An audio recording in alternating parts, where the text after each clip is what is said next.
اعوذ باللہ من الشیطان الرجیم بسم اللہ الرحمن الرحیم الحمدللہ رب العالمین والصلاة والسلام علی اشرف الانبیاء والمرسلین اللہم صلی علی محمد وآل محمد.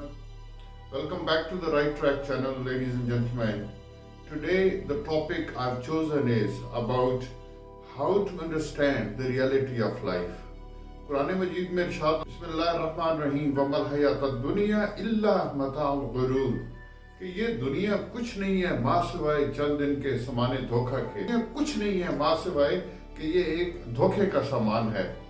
لیکن ہم اس دنیا کو اپنی دنیا اور اپنی زندگی بنا کے بیٹھتے ہیں. ہمارا ہر ایکشن دوسرے کے ریئیکشن کا ایکشن ہوتا ہے یا دوسرے کے ایکشن کا ریئیکشن ہمارا ایک ایکشن بن جاتا ہے. ہم یہ بھول جاتے ہیں کہ ہماری ریالٹی کیا ہے, ہم کس مقصد کے لیے اس دنیا میں آئے ہیں اور زندگی کی اصل حقیقت کیا ہے. اصل حقیقت میں آپ کو آج دو واقعات کے اندر چند منٹوں کے اندر بیان کروں گا. شاید یہ بات آپ کے ذہن میں سمجھ میں آ جائے. کہتے ہیں کہ ایک دفعہ ایک محلے کے اندر تمام بزرگ اکٹھے ہوتے تھے اور اکٹھے ہو کے وہ شام کو بیٹھ کے گپ شپ لگاتے تھے. اس میں کوئی کسی کو شوگر کا مرض تھا, کسی کو بلڈ پریشر کا, کسی کا دل کا آپریشن ہوا تھا وغیرہ وغیرہ. اسی محلے کے اندر ایک صاحب اور شفٹ ہوئے اور وہ بھی ان 70s اسی عمر کے تھے. وہ بھی وہاں پہ انہوں نے بھی بیٹھنا شروع کر دیا. جب انہوں نے وہاں پہ بیٹھنا شروع کیا اور چند دنوں کے بعد جب انٹروڈکشن شروع ہوا, بیٹھ کے لوگ وہاں پہ جتنے بزرگ تھے آپس میں باتیں کرتے تھے کہ دین کے اوپر, دنیا کے اوپر, زندگی ایسی گزری, میرے یہ معاملات ہیں, میرے ساتھ یہ ہوا, میری اولاد کے ساتھ یہ ہوا, ایکسٹرا ایکسٹرا. لیکن وہ شخص جو وہاں پہ شفٹ ہوا, وہاں پہ موو ہوا, اس کا ایک ہی موٹو تھا کہ یہ مجھے پروٹوکول کیوں نہیں دیتے. ایک دن وہ غصے سے پھٹ پڑا اور اس نے کہا کہ دیکھیں میں اس محلے کے اندر نیا آیا ہوں, آپ لوگ مجھے جانتے نہیں ہیں کہ میں گریڈ فلاں فلاں کا آفیسر ہوں, میں تو کمشنر ریٹائرڈ ہوں. آپ لوگ جو ہے وہ مجھے پروٹوکول کیوں نہیں دیتے, مجھے عزت کیوں نہیں دیتے. آپ سارے بابے بیٹھ کے جو ہے وہ اوٹ پٹانگ باتیں کر رہے ہوتے ہیں اور کبھی آپ میں سے کوئی ایسا ہے کہ جو کسی عہدے پہ جس نے کام کیا ہو. تو اس کے بعد اس مجمع میں سے وہ جو 8-10 بندے تھے اس میں سے بہت سارے لوگ بولے اور انہوں نے کہا کہ دیکھیں, ایک نے اٹھ کے کہا کہ جی میں پاکستان ایئر فورس سے فلاں رینک کے اوپر ریٹائرڈ فلاں ایئر مارشل ہوں. دوسرے نے کہا کہ جی میں پولیس کا آئی جی ہوں. تیسرے نے کہا کہ جی میں انکم ٹیکس کا فلاں آفیسر تھا. چوتھے نے اب یہ جب عہدے سنے, یہ جب زندگی کے حقائق سنے تو وہ شخص وہ بالکل کنفیوز تھا. اس نے کہا کہ آپ لوگ اتنے بڑے عہدوں پہ رہنے کے باوجود اتنے ہمبل ہیں اور آپ اپنے عہدوں کو بتاتے نہیں ہیں, آپ اپنا تعارف نہیں کراتے کہ آپ کیا تھے زندگی کے اندر. تو اس میں سے ایک بڑے مدبر شخص نے, ایک بڑے سوچ و بچال رکھنے والے شخص نے, اس شخص نے جس کو اس زندگی کی حقیقت کا پتہ تھا, اس نے کہا کہ کمشنر صاحب بیٹھیں اور آج میں آپ کو ایک سبق سکھاتا ہوں. وہ سبق یہ ہے کہ دیکھیں زندگی کے اندر ہم جگمگاتی روشنیاں تھے.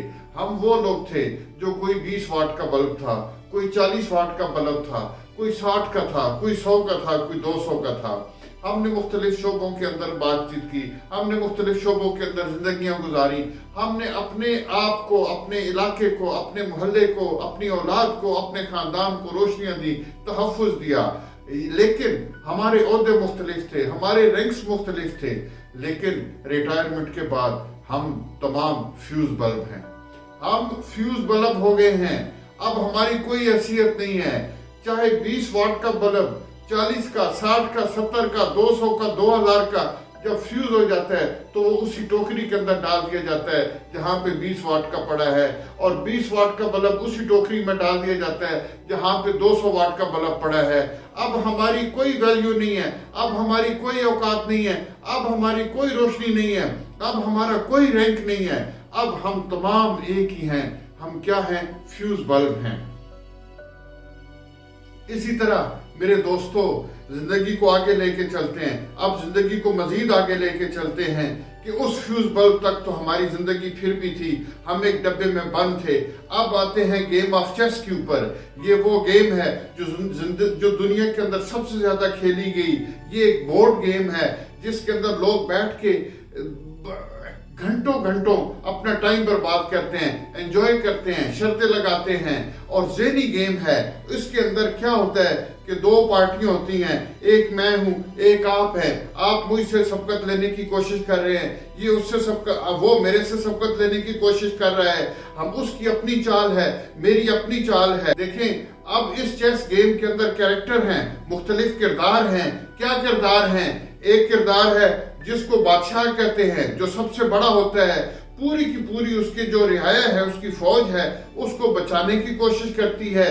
گیم آف چیس کے اندر ایک کوئین ہوتی ہے، پان ہوتا ہے، کنگ ہوتا ہے، نائٹ ہوتا ہے، اس کے بعد بشپس ہوتے ہیں۔ یہ وہ مختلف کردار ہیں۔ کوئی بادشاہ بن گیا، کوئی پولیٹیشن بن گیا، کوئی فوجی افسر بن گیا، کوئی کمشنر بن گیا، کوئی بشپ بن گیا، بشپ مین مذہبی رہنما بن گیا، کوئی مفسر قرآن بن گیا۔ یہ سارے وہ کردار ہیں جو ایک دوسرے کے اندر مختلف زاویوں کے اندر حرکت کرتے ہیں۔ کوئی ایل شیپ میں آگے جاتا ہے، کوئی صرف آگے پیچھے کی حرکت کرتا ہے، کوئی اوپر نیچے کی حرکت کرتا ہے، کوئی چاروں سائڈوں پہ حرکت کر کے جا سکتا ہے۔ جب یہ تمام کردار آپس کے اندر اس طرح کی حرکت کرنے کے بعد جب گیم ختم ہوتی ہے، پارٹی چاہے کوئی بھی جیتے، آپ جیتے، میں جیتوں، یہ جیتے، وہ جیتے، لیکن اس کے بعد نہ کوئی کوئین رہتی ہے، نہ کوئی کنگ رہتا ہے، نہ کوئی بشپ رہتا ہے، نہ کوئی پان رہتا ہے، نہ کوئی نائٹ رہتا ہے۔ وجہ کیا ہے کہ وہ کیا ہوتا ہے کہ تمام کی تمام وہ جو گوٹیاں ہیں ان کو اٹھایا جاتا ہے، ان کو اکٹھا کیا جاتا ہے، ایک ڈبے کے اندر ڈالا جاتا ہے، ایک ڈبے کے اندر ڈالا جاتا ہے۔ بار بار میں کہوں گا کہ ایک ڈبے کے اندر ڈالا جاتا ہے، جس ڈبے کا نام ایک باکس ہے، جس ڈبے کا نام ایک تابوت ہے، جس ڈبے کا نام ایک جنازہ ہے، اس کے اندر ڈالا جاتا ہے اور ڈبے کو بند کر کے سائیڈ پہ رکھ دیا جاتا ہے، کسی بھی جگہ پہ اس کو دفن کر دیا جاتا ہے۔ اب اس ڈبے کے اندر وہی بادشاہ ہے، وہی کوئین ہے، وہی نائٹ ہے، وہی پان ہے، وہی کنگ ہے، کوئی ڈفرینسیشن نہیں ہے۔ اللہ تعالیٰ نے اپنے نظام کے اندر کیا رکھا ہے؟ اللہ تعالیٰ نے اپنے نظام کے اندر یہ رکھا ہے کہ دیکھیں آپ دنیا کے اندر تو سب کچھ ہیں، لیکن جب آپ نے تابوت کے اندر بند ہو کے آنا ہے، میرے پاس واپس آنا ہے، تو نہ کوئی بادشاہ ہے، نہ کوئی وزیر ہے، نہ کوئی آفیسر ہے، نہ کوئی ماتحت ہے، میرے پاس وہی کہتے ہیں کہ تیری سرکار میں پہنچے تو غنی تو سبھی ایک ہوئے۔ علامہ اقبال فرماتے ہیں کہ بندہ صاحب و محتاج و غنی ایک ہوئے، بندہ صاحب و محتاج و غنی ایک ہوئے، تیری سرکار میں پہنچے تو سبھی ایک ہوئے۔ جب غنی جو امیر تھا، جو محتاج تھا، جو فقیر تھا، یہ کچھ بھی نہیں رہے میرے اللہ۔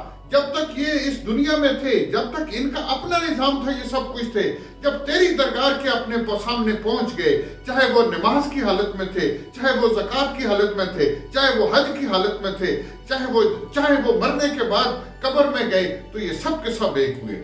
سو لہذا اس دنیا کے اندر بجائے اس کے کہ تو میں اس والی زندگی گزاری جائے، بجائے اس دنیا کے اندر بجائے کہ آپ ایک دوسرے کے اوپر سبقت لینے کی کوشش کریں، نیگیٹو سبقت لینے کی کوشش کریں، دوسرے کو نیچا دکھانے کے لیے سبقت کریں اور دوسرے کو زج کرنے کے لیے سبقت حاصل کرنے کی کوشش کریں، تو اس کا مطلب ہے کہ آپ نے بھی اسی ڈبے کے اندر جانا ہے، آپ نے بھی آخر میں وہی فیوز بلب بننا ہے جو کہ پہلے کمشنر صاحب بنے تھے، جو پہلے ایئر مارشل صاحب بنے تھے، وہ بھی وقت آنا ہے، اور پھر وہ بھی وقت آنا ہے کہ اس ڈبے کے اندر بادشاہ، کنگ، کوئین، بشپ سب اکٹھے ہو کے اس مٹی کے اندر چلے گئے۔ تو دوستو اس سبق کو یاد کر کے اپنی زندگی کا مقصد اور اپنی زندگی کا حاصل ہمیشہ ذہن میں رکھنا ہے، اور اس کے بعد ایک اللہ کا عاجز بندہ بن کے رہنا ہے، اور وہی ایک ذکر اشہد ان لا الہ الا اللہ کہ اے تو ہی ہے جو سب کچھ ہے، واشہد ان محمد عبدہ و رسولہ،